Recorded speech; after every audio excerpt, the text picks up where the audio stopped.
अस्सलामु अलैकुम वरहमतुल्लाहि वबरकातुह।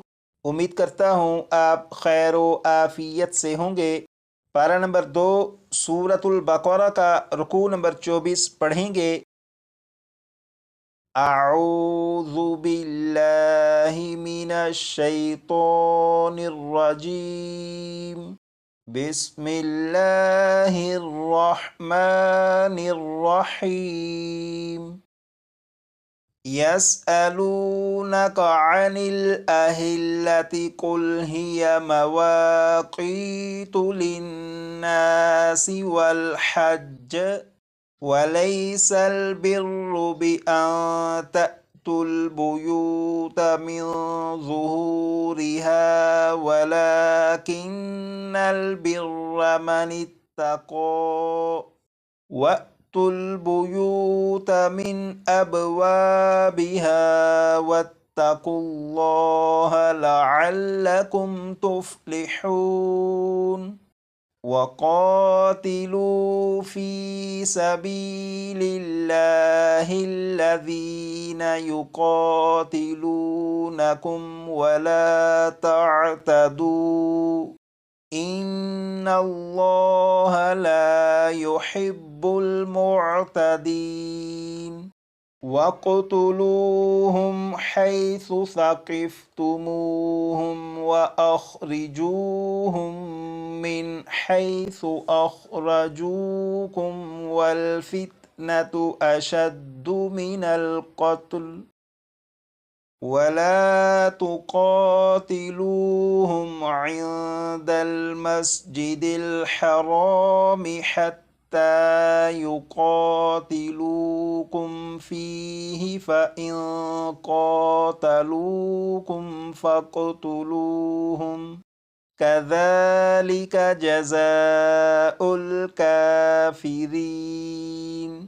فإن انتهوا فإن الله غفور رحيم. وقاتلوهم حتى لا تكون فتنة ويكون الدين لله فإن انتهوا فلا عدوان إلا على الظالمين.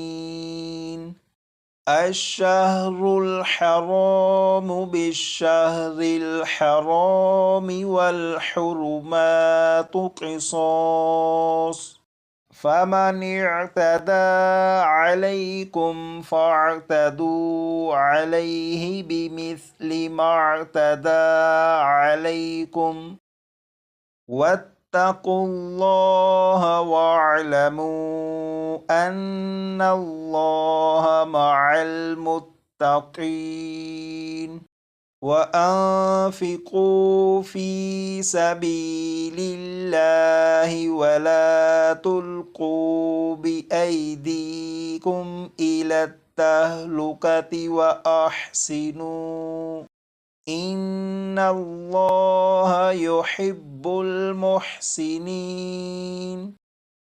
وأتموا الحج والعمرة لله فإن أحصرتم فما استيسر من الهدي ولا تحلقوا رؤوسكم حتى يبلغ الهدي محله فمن كان منكم مريضا أو به أذى من رأسه ففدية من صيام أو صدقة أو نسك فإذا أمنتم فمن تمتع بالعمرة إلى الحج فما استيسر من الهدي فمن لم يجد فصيام 3 أيام في الحج و7 إذا رجعتم تلك 10 كاملة ज़ालिका लिमन लम यकुन अहलुहु हादिरिल मस्जिदिल हराम वत्तकुल्लाह वअलमू अन्नल्लाह शदीदुल इक़ाब। यहाँ से लेकर यहाँ तक इस रुकू को 3 से 4 मरतबा पढ़कर अच्छी तरह याद कर लीजिएगा।